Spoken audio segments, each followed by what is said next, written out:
Yeah, you know what it is. Welcome to the best coast. Yo, it's Bronze Age nerd with that collecting elite. Big B McFly, steady bringing the vintage heat. Pull up a seat, we diving in the stacks. Silver to the bronze, got the knowledge on tap. From Kirby's Kings to the mutants, wow. We breaking it down in that laid-back style. So grab your snacks, let the panels unfold. This is comic book chilling with the stories we told. Comic book vibes, we flipping them pages. Legends and lore from all the ages. Golden to the modern, we talk that news. With Big B McFly and the nerd cut loose. Yo, you tune into that Bronze Age flow, where comics live and legends grow. Big B McFly in the cut, let's fly.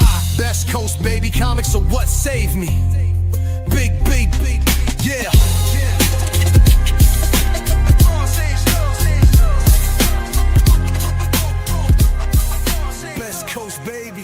So what saved me? Hey, what's up, everybody? How's it going? I am Christopher, aka the Bronze Age Nerd, and for once, not as always as I would normally say, I'm actually not joined by Big B McFly, who is dealing with an illness and kind of needed the night off. So I'll be your sole host for the evening. So kind of a little bit different, but hey, everybody, do me a favor. Send some positive vibes Big B's way so we can make sure he gets better and be back next week. Just to let you know, I am still streaming to Big B's channel, Big B McFly on YouTube. Also to my channel, I'm Bronze Age Nerd, as well as the EXP network of channels. That's their YouTube, their Facebook, their Instagram, their Twitch. Links for all the YouTube pages are in the description below. Highly recommend giving them a follow and subscribe because you're going to enjoy some of the content over there. I just have a feeling if you enjoy this show at all. Yeah, the Lone Beard, thank you very much. That's our producer Jay in the background there.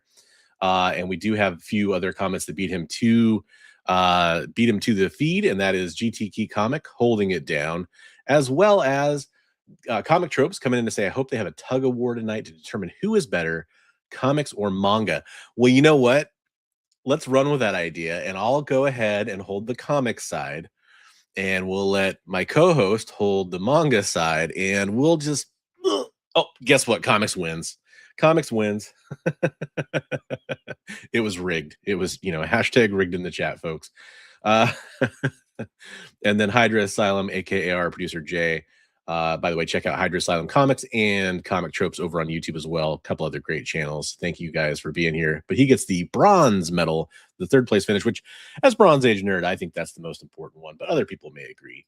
Hey, I appreciate that, Mr. Nope. Thanks for being here. Appreciate it very much. So I have a loaded show tonight with lots of news topics and interesting things to talk about. I also have updates. So in a way, maybe it's a little fitting that it's just me riding solo tonight.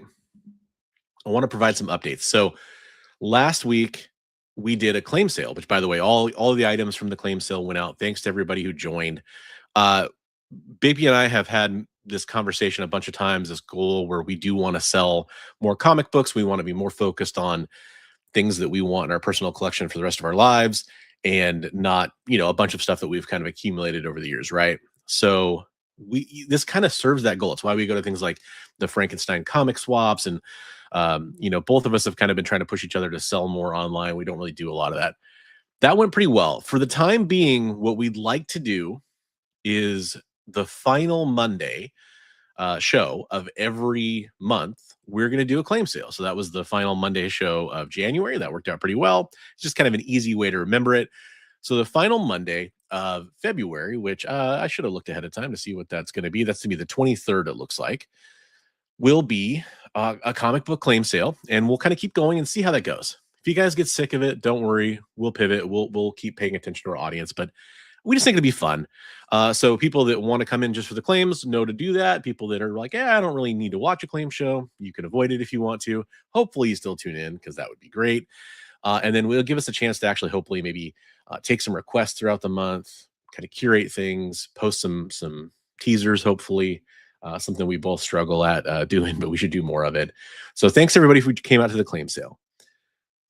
Another couple of updates that I'm just going to get out of the way before I jump into news or showing off comic books or any of that kind of stuff. I'll just be straight up honest. I've been doing Heroes for Heroes real quick elevator pitch for the 7 of you watching right now, but maybe there's some people watching on the rewind that don't know what Heroes for Heroes is. I started a charity a few years ago. It's really a fundraiser for a charity. I shouldn't say I started a charity. I started a fundraiser for a charity for veterans. And the fundraiser is the comic book community trying to get everybody together, artists, writers, creators, fans, collectors, veterans in the community that are wanting to help out to raise money for veterans that deal with mental health problems and things like self-harm and those kind of topics, and their immediate families as well. And so we help out a group called Mission 22. I've been doing that for a few years. We've raised over $20,000 for Mission 22. It's been amazing. We've had a lot of great support. It has been, for whatever reason, pretty draining on me.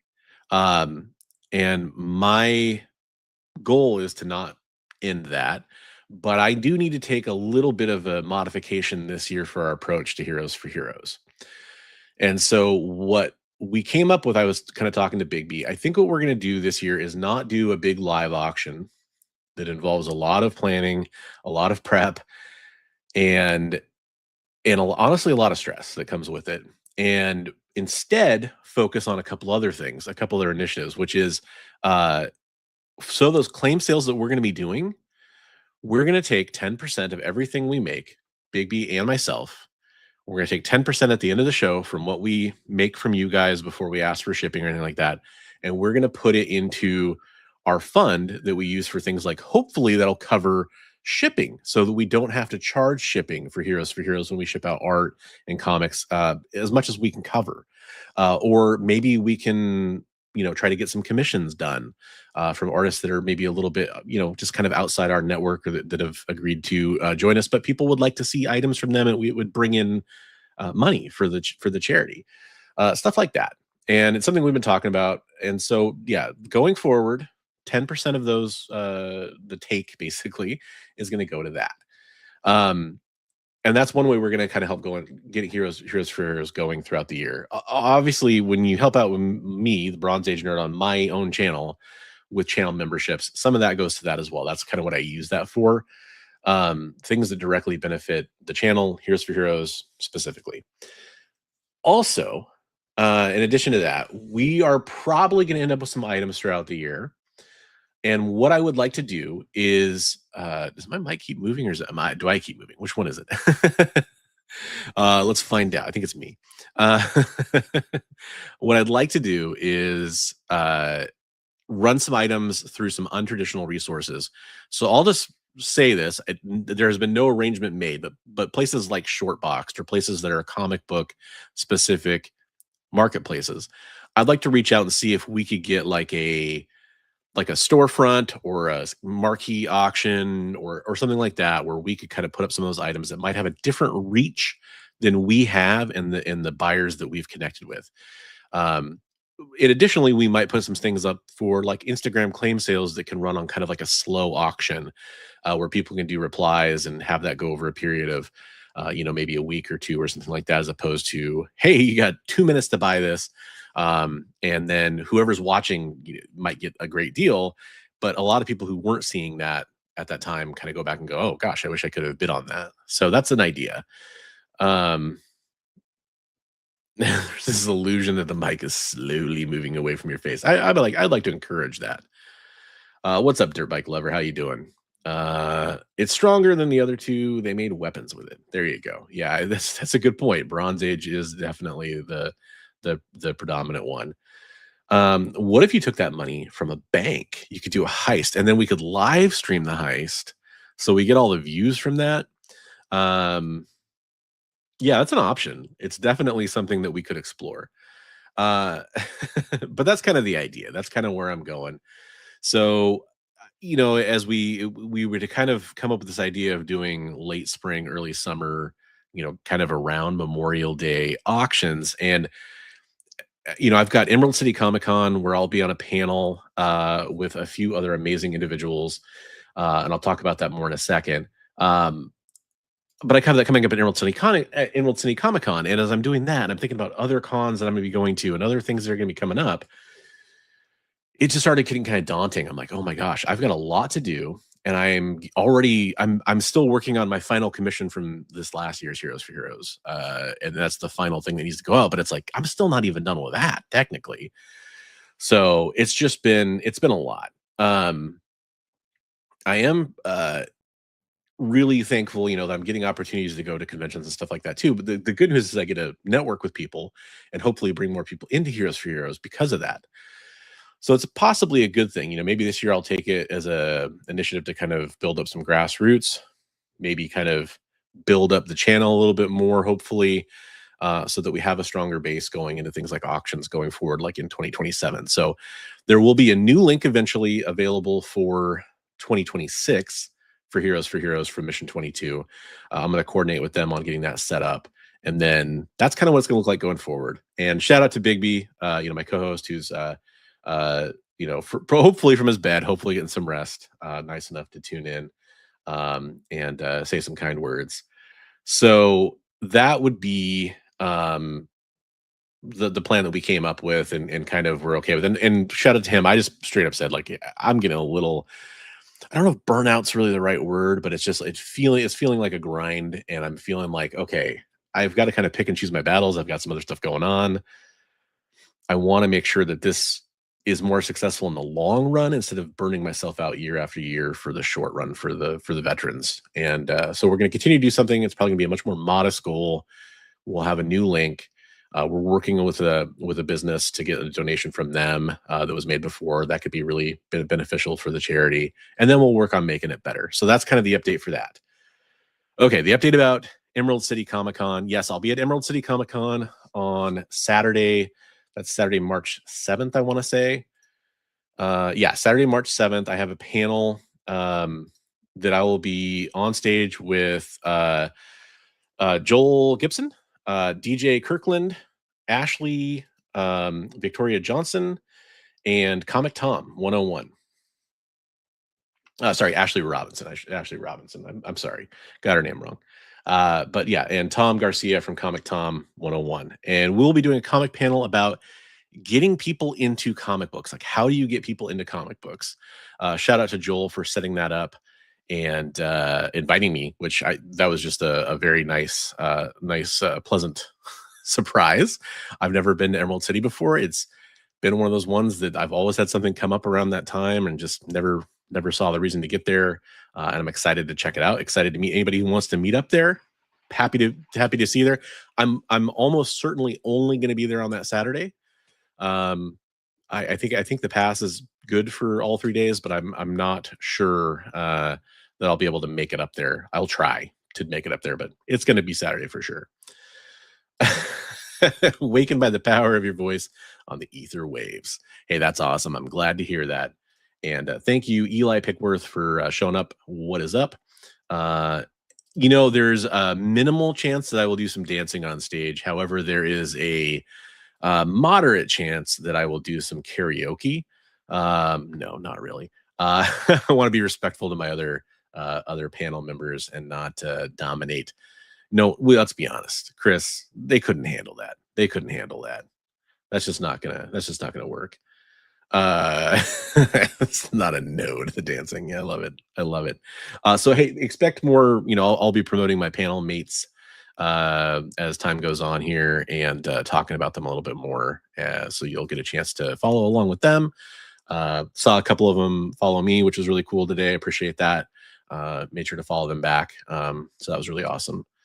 What else is going on? Oh, I do want to, before I get into the news, we'll do community art at the end of the show like we always do. Before I get into the news, I do want to show off some cool stuff I got. Mostly, I really want to show off two things. One thing here I'll show off at the end because it's pretty special. But I actually just through a planning mix-up, I didn't end up with a few of my books that I got from Heroes for Heroes because I was, if you don't remember, I was leaving in a rush because my daughter was going to the hospital. And so I was trying to quickly grab my stuff and get out the door.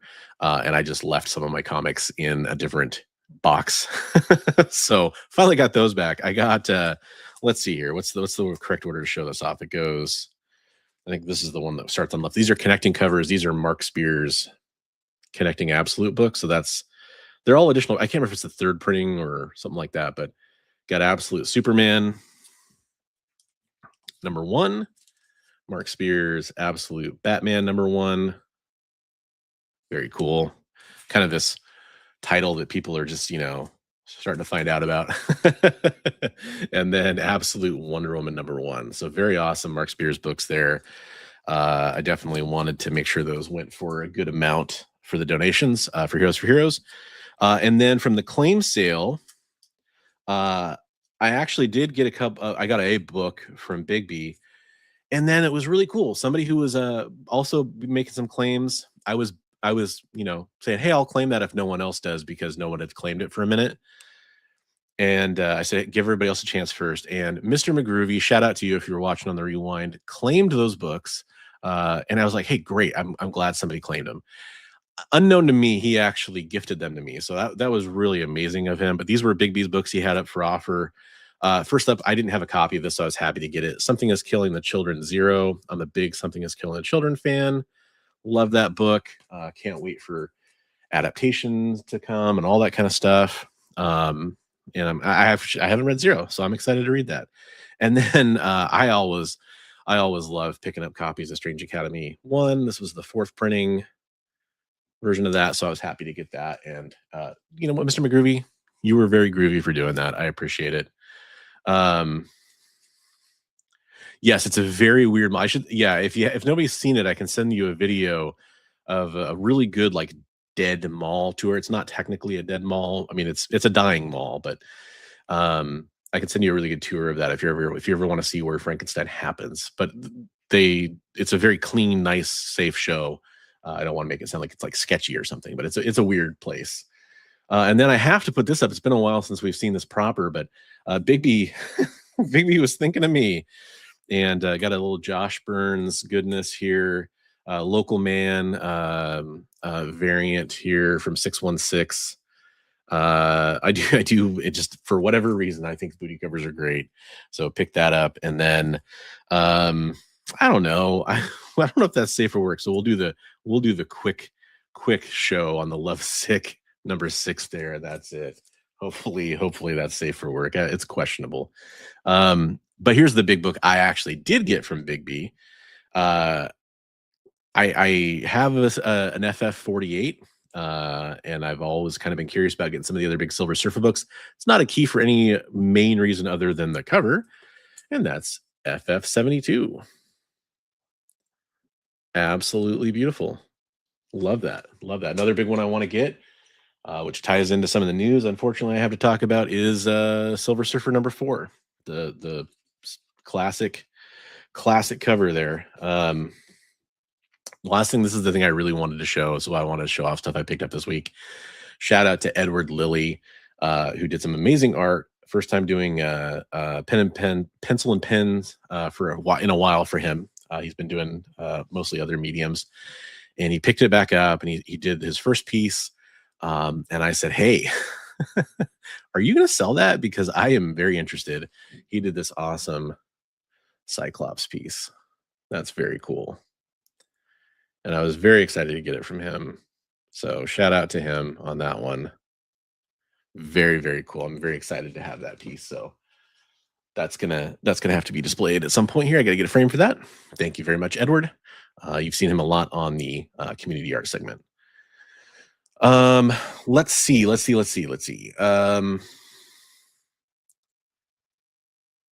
Hey, what's up? Acres of Movies. How you doing? Thanks for being here. Thanks for being here. Thanks to you for watching the show. We do want to keep the positive flowing. I agree with my co-host here, but as much as we preach, got to take care of ourselves so the positivity can keep rolling. Fear not, true believers. I like that message. And then I saw Chris's message and talked about that already. Do you have a favorite live wire appearance in DC Comics? So I'm kind of infamously not a big DC aficionado. I love a lot of DC characters and comics.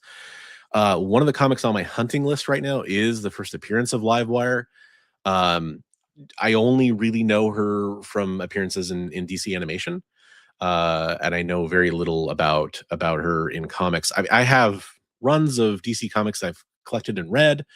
But I just have and a lot of Batman stuff throughout the years, like a lot of the big story arcs and stuff. But and some Green Lantern. But other than that, I have big gaps, and I don't know a lot of more minor characters. I hope that's okay to say, but that's a character I'm more interested in. I always think badass female characters are really cool, so I tend to gravitate towards those. Harley Quinn, that kind of stuff. So I'm interested. So if you have recommendations on Livewire Comic Street, I'd love to hear them. Beautiful. Big book by Bigby, big book by Bigby, big book by Bigby, big book by Bigby, big book by Bigby. Yeah, okay, I screwed up the last time for sure. What's up, Matt, by the way? Thanks for being here, sir. Yeah, it was a really great piece. Oh, you were setting your garage on fire. Well, I don't want to keep you from your garage fire. By the way, garage on fire does sound like a prog rock or indie rock band name, just to let you know. Hopefully everything is okay. Hopefully you're safe. Man, I'd like to hear the story behind that one, Phil. Don't live up to your name too much, Psycho Phil. Ooh, that'd be cool. That'd be cool. That'd be cool. I don't know why exactly.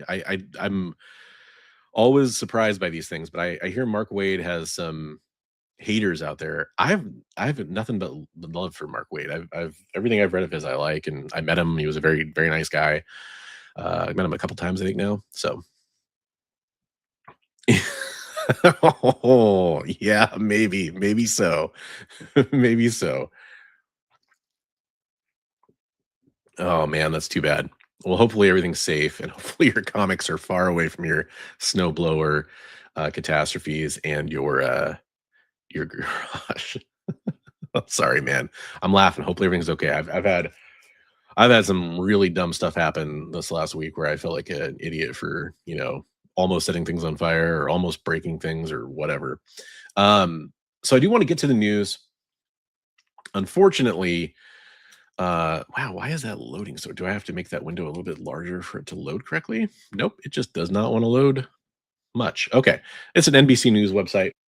I'm going to get to the news. I'll play our intro, but it's obviously a little out of date with just me here, but I'll still play it. Let's get to the news.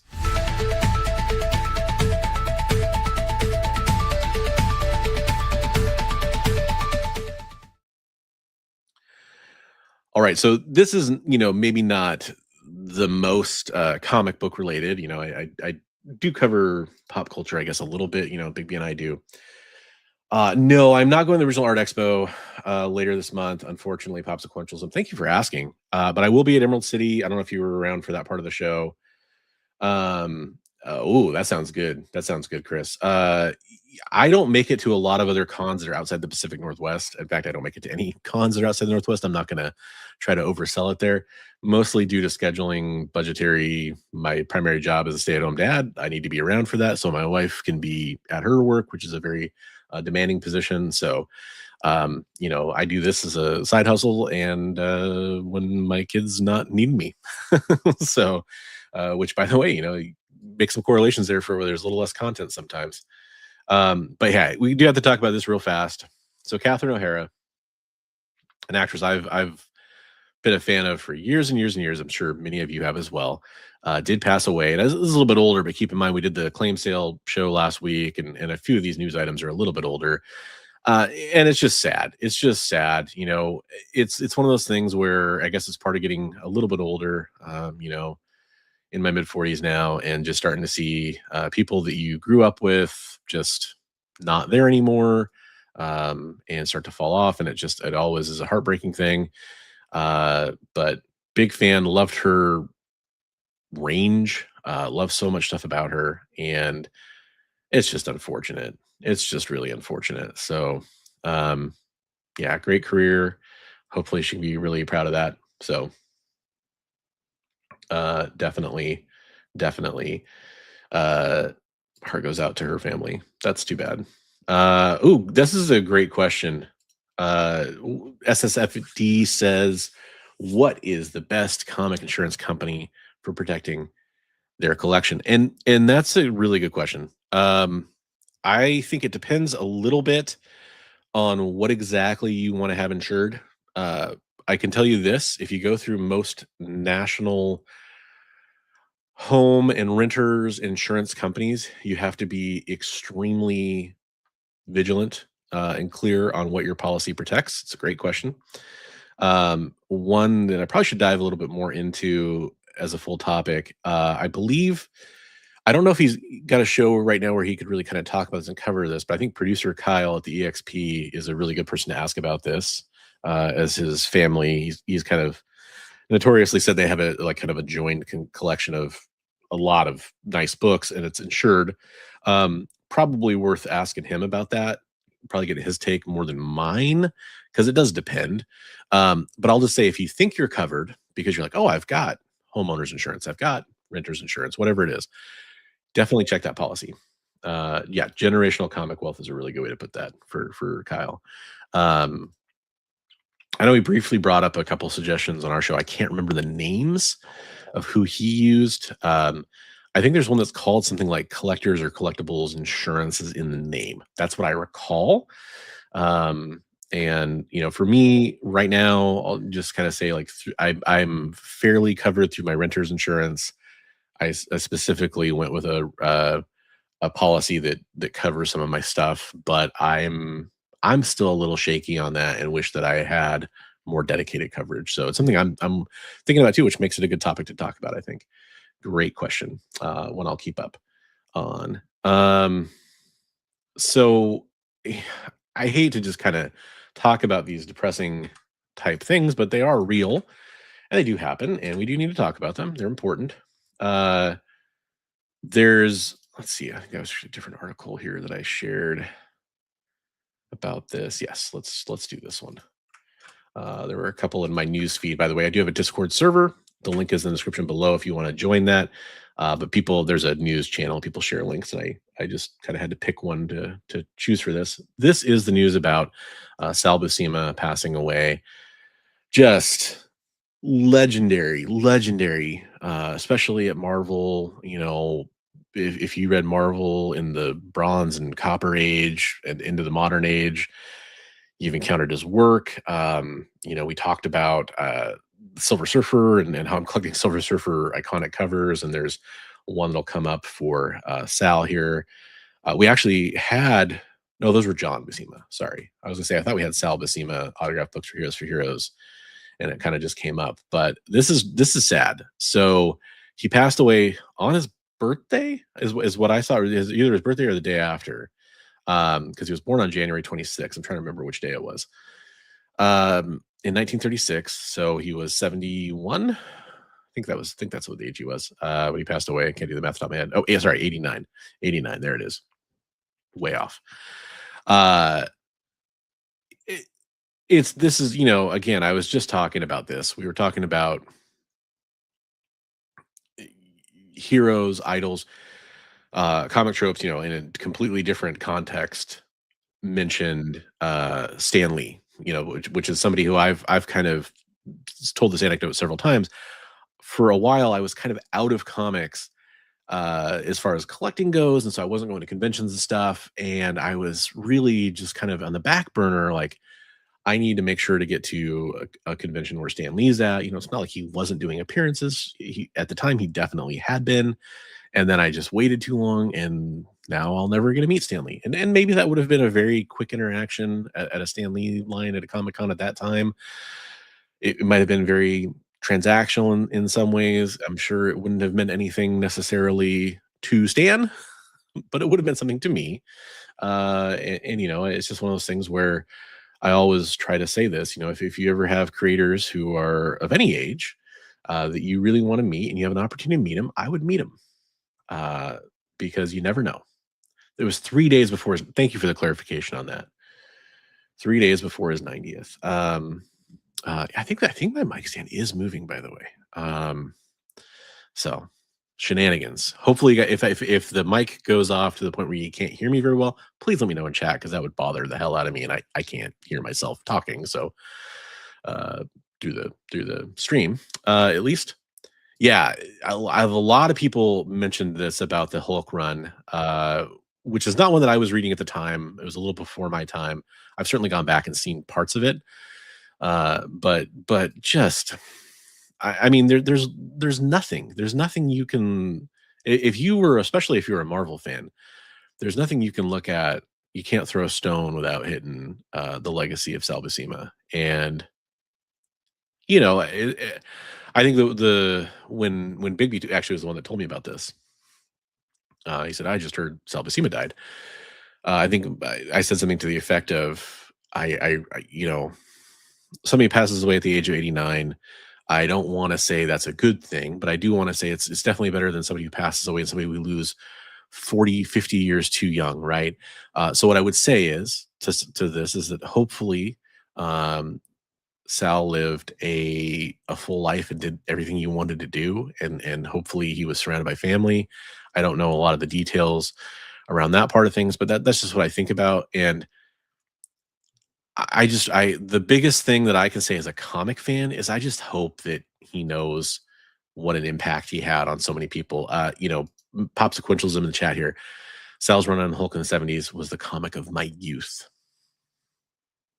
There's so many, I have a good friend who's his favorite character is the Hulk. He's just a big Hulk fan. A lot of things in his identity are centered around the Hulk, like names of online handles and all that kind of stuff are all about the Hulk.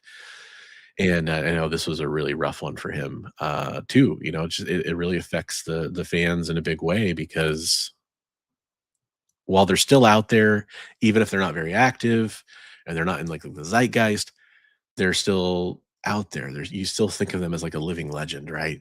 And I remember, having that feeling about, probably one of the closer I've met somebody to their passing, unfortunately, was when Jim Shooter passed away. And I remember feeling that, being around him, like I just seeing the name, just walking up to his table and seeing Jim Shooter, and I saw that name so many times in comic books that I was so excited to read, and that I was happy to when I was done reading and hearing him talk. And I wish I had a chance to meet Sal too. That's kind of where I'm going with that. And we lost another great one, and I'm going to continue admiring his work for a long time. So rest in peace, Sal Buscema. And I know that a lot of people out there, including myself, are very touched by your work. Here's something I'm safe to say I bet you that was touched by Sal Buscema's work. Nick Barucci in the chat. What's up, Nick? Thanks for being here. Thanks for jumping in, and thank you very much for the kind words about hitting the thumbs up. We appreciate it very much.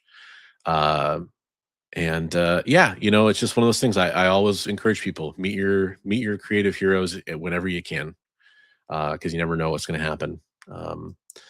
And with that, that's the spin I will put on that as a kind of a loose positive. We try to do the most we can with positive information. It's really hard with something like that, but he had an amazing career.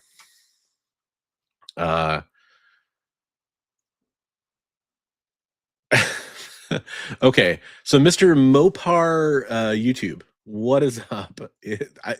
I appreciate the upload. I will say, since we've introduced the vertical stream feature on the streams, we get a lot of amazing people in here who come in, and I think it gets a lot more exposure to the algorithm than our normal streams. I love it. We get off the wall questions. We have great conversations and stuff. So it's great. Thank you very much for being here, by the way. If I were to hypothetically give you $5,000, would you consider shaving your beard on stream?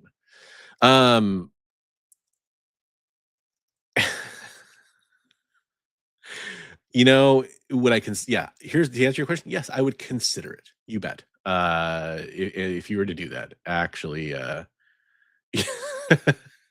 sorry, I'm reading out on the comments. It's something I've been thinking about recently. Is I've been thinking about going back down to what I had before, which is kind of more of like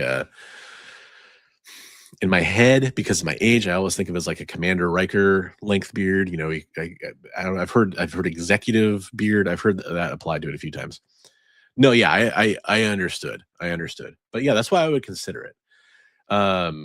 But it's so, Mr. Mopar, one thing you should know, if you don't know already, pretty much every year for the last 4 years, I've done charity streams to raise money for veterans. And I've I'll share with you this little nugget.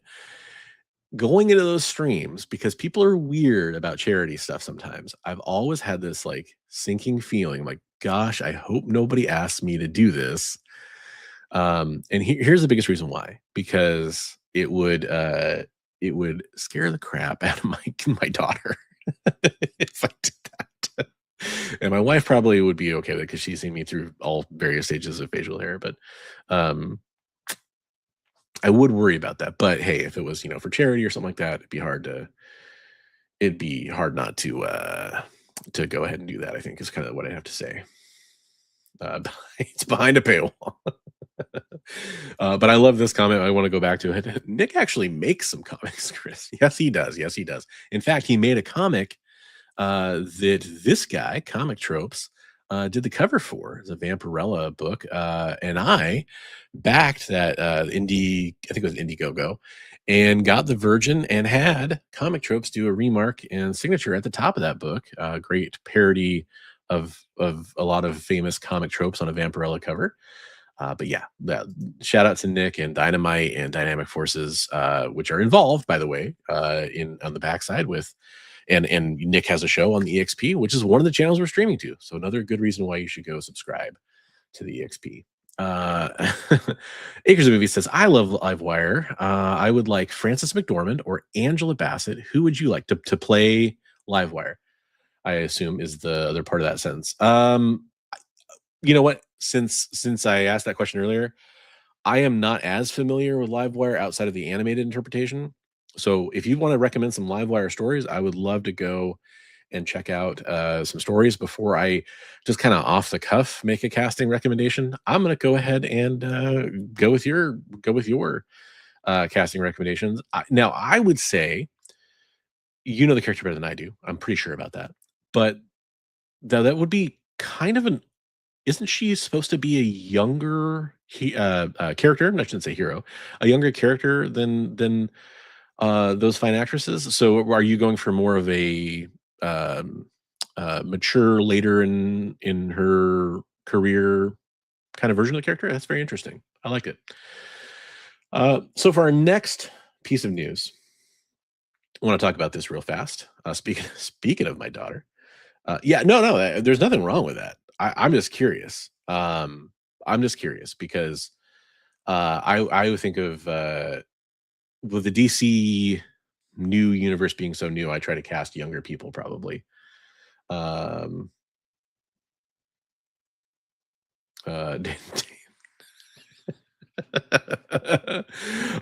man, I got to read the comments here. You know what? I've got to remove this for a second. So this is great. So Livewire's most acclaimed comic is probably the Lobo paramilitary abuse special, where she beats up Commander Steel. That's pretty fun. I like that. And Bigby says Ana de Armas as Livewire. Now, you gotta understand that there's a couple things on this show that when people mention, we are contractually obligated to play certain things when people mention people's names, like Ana de Armas there. But I do need to shorten this clip, so I'll warn you, it's a little long, but bear with me as we have to talk about Ana de Armas for a second. Anna with your smoky eyes, dancing through ballerina, kiss me goodbye.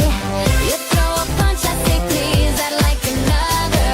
After Blade Runner, I'll never recover. Anna with your smoky eyes, dancing through ballerina, kiss me goodbye. You throw a punch, I say please, I'd like another. After Blade Runner, I'll never recover.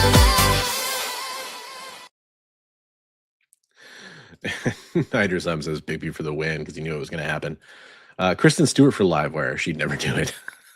I really was that movie called Under? Was it called Undertow?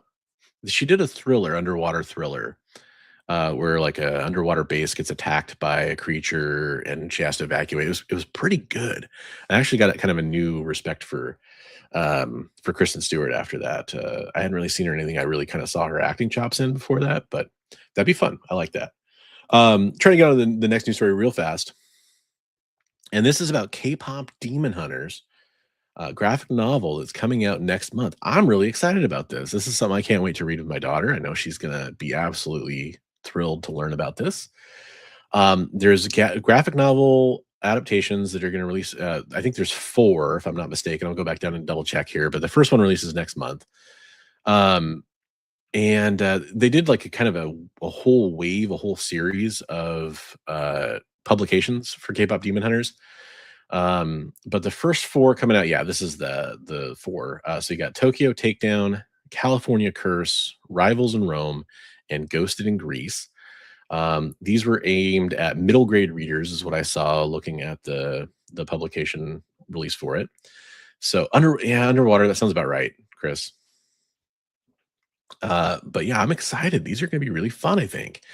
There's also, it doesn't mention this in this article because this is from Bleeding Cool. They tend to focus on the comic side of things, but there was like a little golden book and a couple other things that came out over the winter. But you know, nobody expected K-pop Demon Hunters, especially Netflix, to be as big of a hit as it was.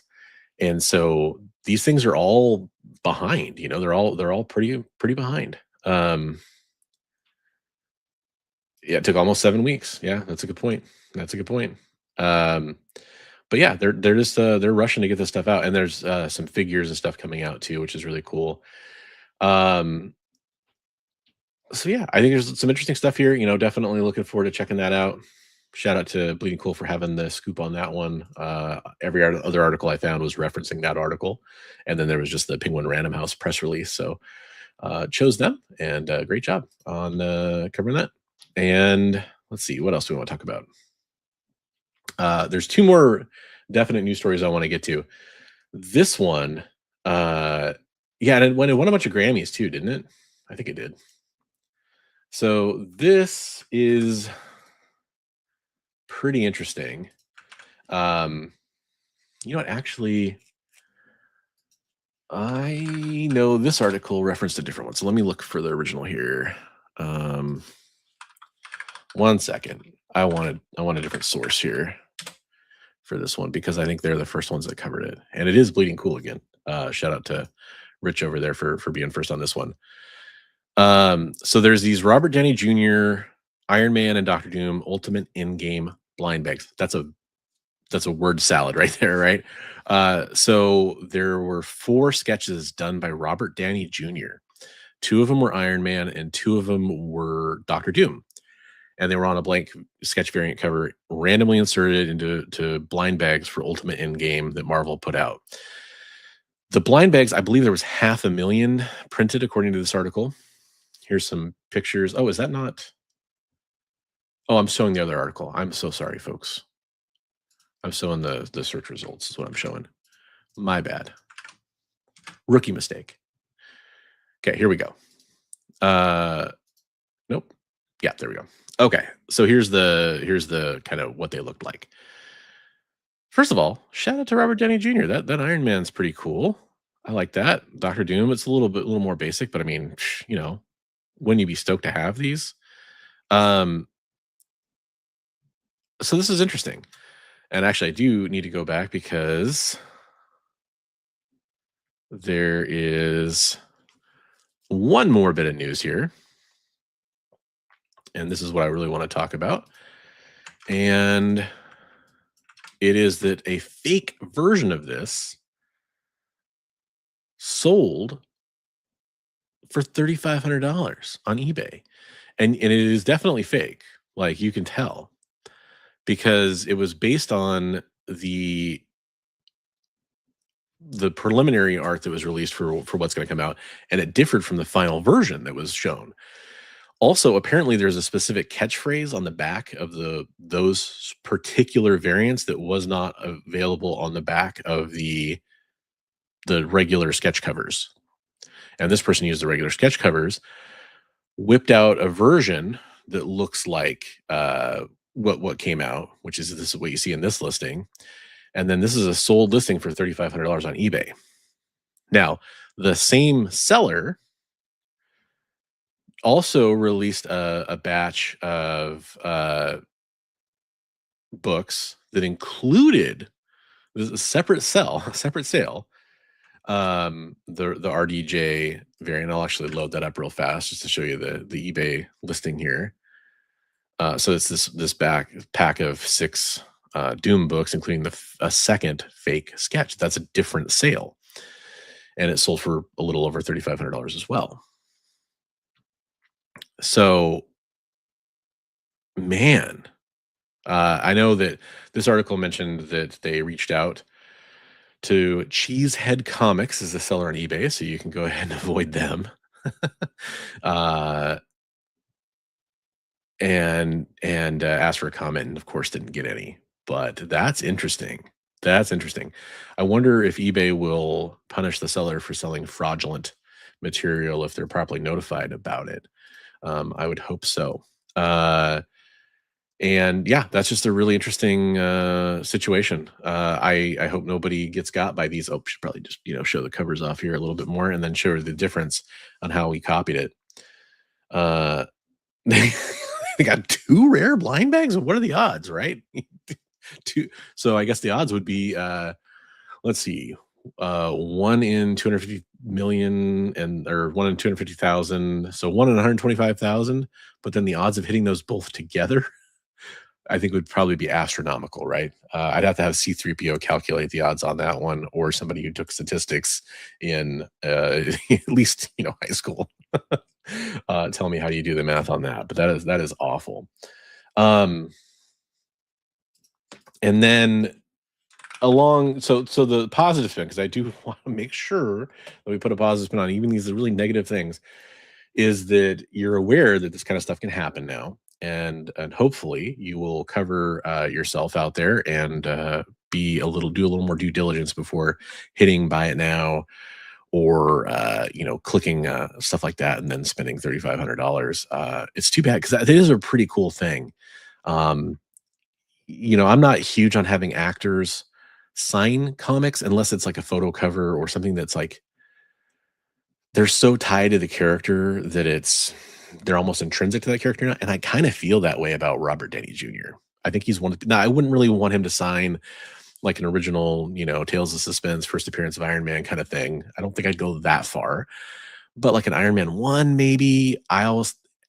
Maybe this is in poor taste. I always thought it'd be really cool to have him sign the Demon in a Bottle comic, because it's such a part of Robert Downey Jr.'s life, and it's a part of what makes Tony Stark a great character, as he was recovering addict, alcoholic, and so anyways, I just think that'd be interesting.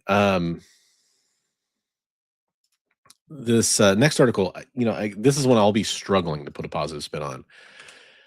And really, it's going to come down a lot to how you view information in the digital age. But so Neil Gaiman, obviously legendary writer for Sandman and novelist, has been embroiled in sexual misconduct, abuse, everything essentially that you can think of under the sun. I think Variety is pretty kind when they say sexual misconduct allegations here. For a couple of years now, since that came out, and it's been about a year since he's last commented on this.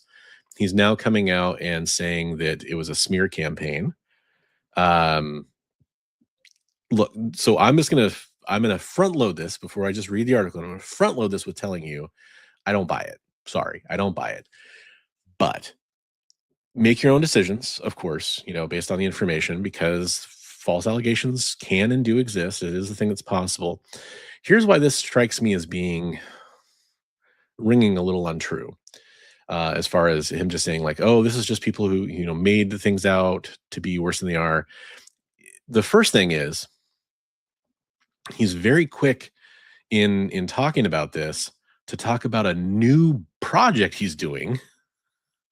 Toward the end of Gaiman's Monday statement, he revealed he was working on a new book. It's been strange, turbulent, and occasionally nightmarish year and a half, and I took my own advice, and when things get tough, make good art. And once I have done this making television, I went back to, first of all, television was done making stuff with you, but anyhow, I went back to doing something I love even more, which is writing. I thought it was going to be a fairly short project. It became this biggest thing I've done since American Gods. It's already much longer than Ocean at the End of the Lane, and it's barely finished, wiping its boots and hanging up its coat. and I spend half of every month being a full-time dad, which, if you know some of the allegations and what he supposedly did to his son, is bad. Although Amanda Palmer isn't free, his ex-wife isn't free from the allegations as well. So it's bad all around, probably, allegedly, I guess is the correct thing to say. So that's one thing that kind of, it's like, what, you're promoting your new book. So okay, so you're not just coming out to refute this. The other thing is, he talks at length about a person he wanted to thank, who was out there proving that he was um, falsely accused. And I looked up another article, I think it was, to find more information about this. And I looked up some of what that person was saying, and they seemed, honestly, like, he's praising this person as being like the only journalist who was willing to look beyond the allegations and look into the facts. And I don't know. I looked into a few of the things, and it didn't seem very convincing to me, to prove anything. There's a bunch of WhatsApp messages that are screenshots that were supposedly exonerating him, but people can say things in messages, and then something different can happen in real life. That's also true. And just somehow this went. Yeah, thank you. Yeah, it's technopathy, which, it's kind of a weird. They also claim to be one of the first journalists online in 2010, according to their bio, which is also pretty flimsy. But it does sound like, yeah, it sounds like, here's my PR spin on it. Now, I will say, in my opinion, very slim chance that it's false allegations. Um, it would be tragic that this happened, but there's so much pointing to it. It's, for one thing, Amanda Palmer's involvement. It's not like, if you read through all the documents, it's not like she was uninvolved. And if that had been the case, it might have been a little bit more believable. But the fact that she also was named and involved makes it seem like, they're into some pretty weird stuff. You look at some of the stuff that he's written. The Calliope story in Sandman is pretty messed up in hindsight, for example. There's definitely some strange things in here. So along those lines, shout out to Stacy for asking if I would want a Leisure Suit Larry movie. You know what? I am of an age where Leisure Suit Larry games were a big deal when I was in my formative years. But I don't think I ever played one. I definitely know what they are, but I don't think I ever played one. I don't know what a movie would really look like. So probably not. I'm a big fan of, like, I think it was a point and click adventure game, right? I'm a fan of those, and I think some of those might make fun adaptations to films. But I don't know how that one would look. And maybe it would be a great one. I don't know. I know that a lot of that was viewed as being kind of scuzzy, and I believe is often defended as being a little more tongue in cheek. But I never played them, so I can't really speak on it. Yeah, and thank you, Chris. This is another point I wanted to make. I just kind of got jumbled there a little bit. New York Magazine said they spoke to 9 accusers. And I think he has maybe a fair case with part of what this one accuser said. Pavlovich, but it's probably kind of my gut. And I'm not saying this is the truth, but after reading all of this, and I've been following this closely because Neil Gaiman was a literary hero of mine. I'm not afraid to say he was, and it's been kind of disgusting to read about all this stuff. And I do have a tendency to believe the victims in this case. And it just kind of comes across as you read enough interactions that people have had with Neil Gaiman over the years. Some of the things he said, some of the the things out of hindsight, the fact that there's multiple accusers, which doesn't always mean it, but in this case, it seems like he's really pushing back on the one, and like Chris said there, he's not pushing back on the others as much. So it does seem to be like there's more going on here. And let's face it, this all happened or at least where the seeds were planted of this during an era where this kind of stuff was often overlooked or swept under the rug for the wrong reasons. And so I think it does kind of have an air of truth to it, unfortunately. And I wish that wasn't the case. I really do. I want it to not be true. Not only can bad people still be good artists, Big B, but I also feel like often cases bad people can be great artists, because I don't know if there's a universal truth to this, but there is something that also rings true about the tortured artist trope, if you will. And I think that that's something that definitely kind of comes through in that. So with that said, I'm at a loss to put a positive spin on it, just to be honest with you. I really am. So I'm just going to move on and talk about our final segment of the night, which is positive. Here's the positive spin. Let's talk about some of your comic book community art that you've shared with us. And before we do that, let's check out some of that comic community art from the past and hear that bitchin' intro. Thanks from you to us, it's art for all. At Best Coast Comics, we answer the call. Fans and creators, bold and smart. Join the line for comic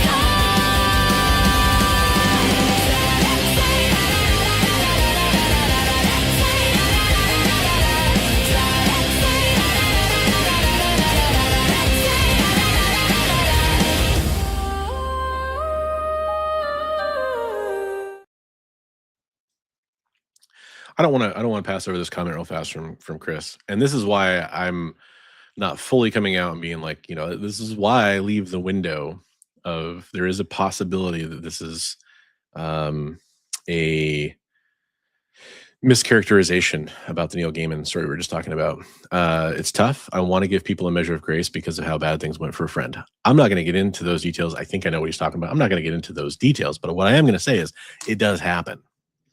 People do get falsely accused. People do get tried and convicted in the court of public opinion. And I have been wrong personally about people that have been accused of stuff before. So don't take my word as law on that one by any stretch of the imagination.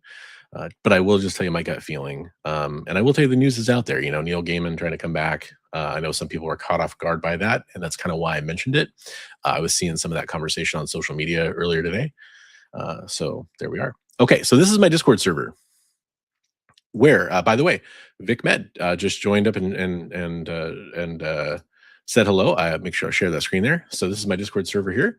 Vic Med just joined in, and I made sure to wave back with my little emoji guys here. This is where the main channel where you can see things like the channel, scheduling shows, that kind of stuff. Big B is in here as well. Here's all the channels. We got the news, all that stuff. And then here is what we're going to talk about now, which is the community art section. I got to go back up a little bit. Let me see if I can remember what the last thing we shared was. So Ed posted that. I think we talked about that and that one. I think this. Oof, we're going to go ahead and just kind of quickly show these. So try to make sure we don't, miss anybody is the biggest point here. So Erwin Papa's in here and he posts some amazing stuff. This is some great stuff from Erwin here. This is his Death Fight Forever cover there. That's really cool. I like that a lot. I love anytime he does these kind of like almost like what I'll call like notebook sketches. It's a remark on Death Fight Forever hardcover that he did there. So that's the remark on the left and then the cover on the right there. If I do that, that makes that a little bit bigger for you guys. Okay. That's what she said. So, good job, Erwin. I know there's more art from Erwin down below, I'm pretty sure. So I'm going to keep talking about him. I'm not trying to gloss over that. Headless Hammerhead has been doing this Mesoamerican game, and he's been doing some art cards for it. So this is the sacrificial offering card for us. That's kind of, so you understand some of what's going on there visually. That's really cool. He's been doing a great job on this. I don't have a lot of exposure to Mesoamerican art, so it's been really cool to see what some of what he's posting. Okay, so he said the last thing we showed was the piece that I picked up. Okay, so if that's true, then we got 2 more here. I'll show them real quick. These are also from Headless Hammerhead, and that's amazing. I mean, this is really cool. There's a lot going on here. Don't get me wrong. Out of the 2, that one, all of that is just stunning. And he says that the first one is Voice of the Outer Ones, and the second one is Forbid. They're watercolor, acrylic, marker, ink, gouache, I think I pronounced that correctly, and white chalk marker. Unlike other spell cards I did, these were completed on comic backing boards because I ran out of canvases and couldn't wait for delivery. Great job. And then this one is Cleanse the Blood, final inks and initial line art on canvas board. It was mostly watercolor with liner pen. So I'll kind of go backwards. So here's the initial gouache. Thank you very much. I'm not good with pronouncing words I don't have in my normal vernacular. And then that's really cool to see that progress there. And then the final. Very awesome. Hey, Headless, you're killing it, man. Keep it up. Keep it up. And then this is a couple commissions he did. Anybody, you're all free to come in here and share your artwork at any level that you're an artist at. Beginner, doesn't matter. He loves drawing pets. For a long time, he was doing commissions of people's pets. Stuff of Nightmares there. That's really cool. A little Siamese cat going on. Love Rocketeer. Love Rocketeer. Acres. Sorry, I almost called you Aces. I was thinking of Rocketeer. There we go. So that is, I think these pictures are a little jumbled. So there's the cat that first one was based on, and here's the dog that's very captured the likeness very well there, and awesome to use an Animal Castle blank for that. Yeah, like Baby says, definitely please share. We do love it. Yeah, so here's more from Irwin. I love this kind of, I'm sure there's a real term for this. I'm sorry, to me, that I think Andy Warhol when I see this. I don't, postmodernism or something maybe. I don't really know the correct terminology to use, but got some Absolute Batman. He's been doing I think several Absolute Batmans recently, and I love when he draws like big characters too. I love the color treatments here. Nice. We get a very Andy Warhol vibe from that. I'm going to give that a live fire reaction there. Oh, more from Headless. Finally finished the second piece in this collection. This is Red Elephant. It's mostly pink, but whatever. Mixed media on canvas. Next up, he's going to do the Yellow Octopus. Oh, that's cool. Wow. I like that a lot. Pop art. Okay, cool. Where's Pop Sequentialism when I need him? I figure that's like right up his alley too. But thank you very much, Chris. And there's Yellow Octopus. I'm getting some Beale vibes there from the Octopus's Garden, kind of. I don't know why. That's the connection I make, but I can't wait to see how that one gets finished out. Very cool. Well done. So sorry, it seems like I have so many pieces I've shared this time around, but you guys have been off the air for a few weeks. That's true. Commissioned portrait of Youngblood is graphite, ink, marker, and watercolor on cardstock. The collage piece includes mixed media, all highlighting some aspect of his life or past. Can you name all 13? I know I can't. Maybe you can. Very cool. I like the central, I'm going to use almost Halo-esque effect there. That's really cool. I like that a lot. Well done. Irwin's sharing from the Ghost Man, Angriest Warrior flip book anthology from Brunson, who's in here as well, and himself. Oh, very cool. Nice. I love all the pins on the jacket there. Oh, right on. Very cool. There's a little zoomed out shot of it. I like it. Good job, Irwin. Rio 691 and the V Yapper. This might be from around 2018.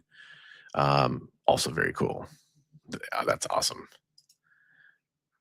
And looks like we have, this is from 2018. It's the Super Sentai team of Hyper Violence, Hyper Peace Kill Ranger. The villains seen below are Queen Gore and King Gore. Super, that's like, is that related to Power Rangers? I'm sorry. This is not my area of expertise, folks. So don't hate me for being wrong if I am. 2019 Simpsons. Oh, that's cool. Okay, these characters I am familiar with. I am familiar with these characters. That's a very cool interpretation. I think my favorite's the Lisa there, but I love the use of the kind of cap there for Bart. That's really cool. That's great. And then also from around 2018, 2019, got a little Masters of the Universe there. Dude, that panel alone is just so dope. Very cool. More fake comics, just using this comic book page structure as an excuse to draw portraits and add non sequitur in 2018 and 2019. That's a terrible story. Oh, hee hee, there's more. Hee hee. And again, we got the pins there. Also great. More from Headless. This is Curses, watercolor ink, graphite marker, white chalk marker on cardstock, comic backing board. Love that. God, I got Irwin and Headless were just killing it. This is Bigby McFly. I believe this was a sketch card, if I'm not mistaken. I hope I got that right. Very cool. Something scary like that. And here's the surfer he's been working on. He started this on every Sunday night, him and a whole host of other community artists, Edward and Irwin, maybe not Irwin, Yevgeny, a lot of guys. I'm probably mixing up the names at this point. Nerdy Musings, all these people do live art streams. So definitely check that out. I know Big B streams on his channel. They all stream it to their own individual channels. But here's kind of that surfer progress that he's made. That's really cool. He was starting this last Sunday, excuse me, not yesterday, but the previous one. And then we got some progress there on a Chamber of Chills, it looks like. That's cool. Nice. And then yeah, I love it. I love it. I feel like I've been a bad influence on Big B, or a good influence, maybe that. So I should look at that. But I got some progress there on his. Oh, that's cool. He did like a turn on that one. I like that. Nice. And then what do we got here? Oh, Space Girls sketch cards. Oh, that was from the top. Okay, sorry. Obviously, it's I'm not used to reading it that way. But yeah, there we go. We got the team picture. God, that's cool. Love it. Killing it, homie. It's a commission gift. There we go. And then this is Trav, Comics Limited. Nice. Ray Gun Rachel, that's cool. I like that a lot. And then this is a little more progress on a piece you've been working on before, I think. Love the ROM there. Oh, there we go. That's awesome too. Yeah. And then Yevgeny posting his latest Absolute Wonder Woman 11 by 17. Holy crap. Yeah, that's amazing. I got to zoom in for the line work on that because I want to make sure everybody sees that. I think Yevgeny's getting ready to start selling prints too. So if you're a fan of Yevgeny Sokolov and what we've been sharing on here, I know he just did some giveaways on his Instagram page and he was talking about selling some prints, I believe. So go give him a follow there. This is what James Nerdy Musings was working on the previous show that I did catch a little part of. I know he was working kind of on the briefs there when I was watching. We were talking about that. And then Steve Driscoll doing Phantom Lady there. That's awesome. Inspired by Matt Baker. I like that. Very well done, Steve. And then, oh yeah, he shared these with me too. Right. These were some tryouts that Big B was working on back in the early 2000s. So I'm going to zoom in on that because we got a lot of line work in there too. So very cool. I remember seeing these before and really digging these. Part of the odds, guys. We need to get to bed early tonight, I think. We're almost done with the show for those of you watching at home. The Freak Show. A little booty action in the background there. Nice. Very good. Very, very good, Big B. And we got Stevie and James and Yevgeny, Travis. We had a lot of Headless Hammerhead and Irwin art in there, kind of posted. Sorry, we had to kind of play catch up on a few of you guys because we were doing different things, but great job on the community art. Let's go back and make sure I catch up with chat.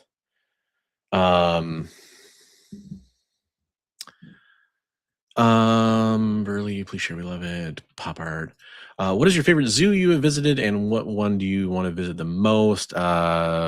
Boy, I'm most familiar with the Portland Zoo just based on where I live. I'm not like a wide traveled zoo visitor.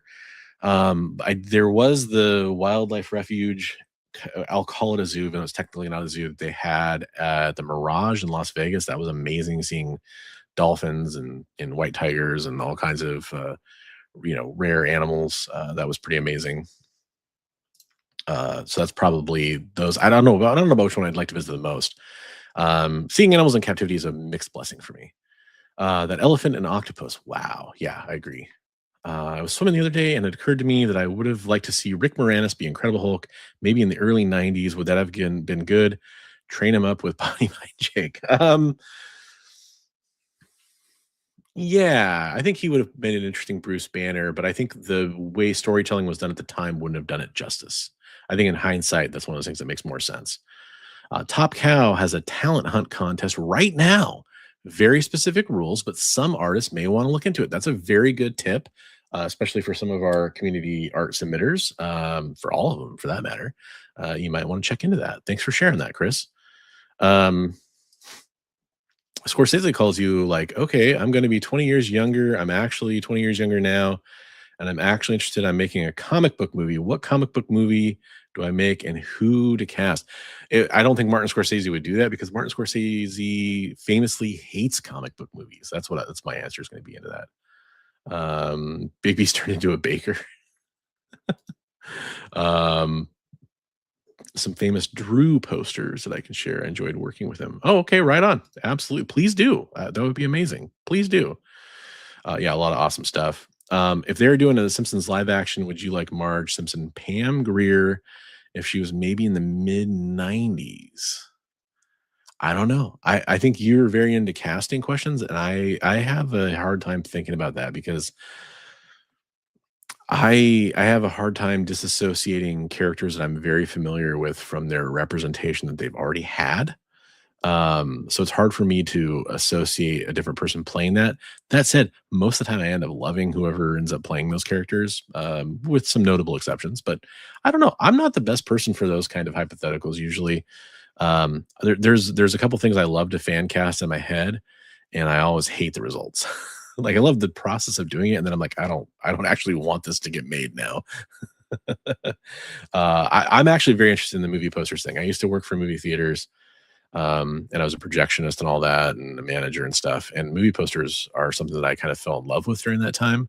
Like, I have some one sheets like Spider-Man and Lord of the Rings and Star Wars and Fight Club and a few other ones from that time. And the art of movie posters is really interesting to me. That's a stacked March. I love it. not necessarily just that she's a stacked March, but there you go. Let's see. So we have a new show coming up on Monday. Be Monday from this week. Baby, if you got something that's coming out besides the Sunday art stream that you're doing next Sunday, please let us know in the chat if you're still hanging around. Otherwise, hope you're getting some good rest, brother.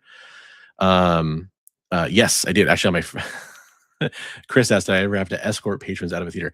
On my very first day as an usher, I escorted patrons that were smoking crack in a theater out. I was just like, okay, I guess this is part of the job. There was actually a couple women that were working that weren't comfortable confronting them. The manager didn't handle it for some reason, and looking back on it, they totally should have. And I was just like, okay, I guess this is my job. So I went in there and did it. I just didn't know any better. Probably not smart in hindsight. Oh, for what movie? I believe it would have been the Blair Witch Project 2, but I could be mistaken. It would have been around that time. Yeah. Did you not see a younger bouncer picture?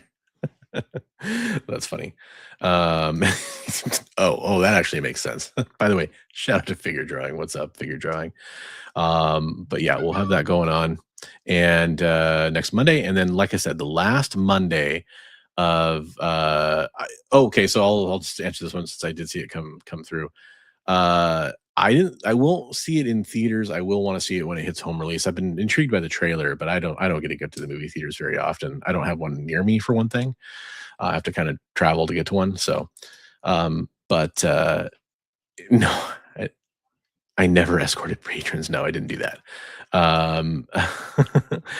Anyhow, yeah, so we'll be back at the final Monday of every month now with those special claim sales. Again, 10% of all the profits we make for that are going to go to Heroes for Heroes. So please stay tuned for those. Can I point to that bouncer picture? I love it. You guys have all been great. Thank you so much for being here. Thanks to all the new faces. Please leave those comments, even if you're watching on the rewind down below. We'd love to hear about things you want to hear us talk about, shows you'd like to see us do, topics you'd like to see us cover. Some good ones came up earlier today that I'll definitely be filing away for future topics. Thanks everybody for being here. Shout out to Joel and that setup for Emerald City Comic Con next month. So definitely stay tuned for that. Basically, if you want to be there and see me on a panel, I'll be there on Saturday. Stay tuned to their website and stuff for information about that. And yeah, have a good week, everybody. We'll catch you in the next one. Stay safe out there.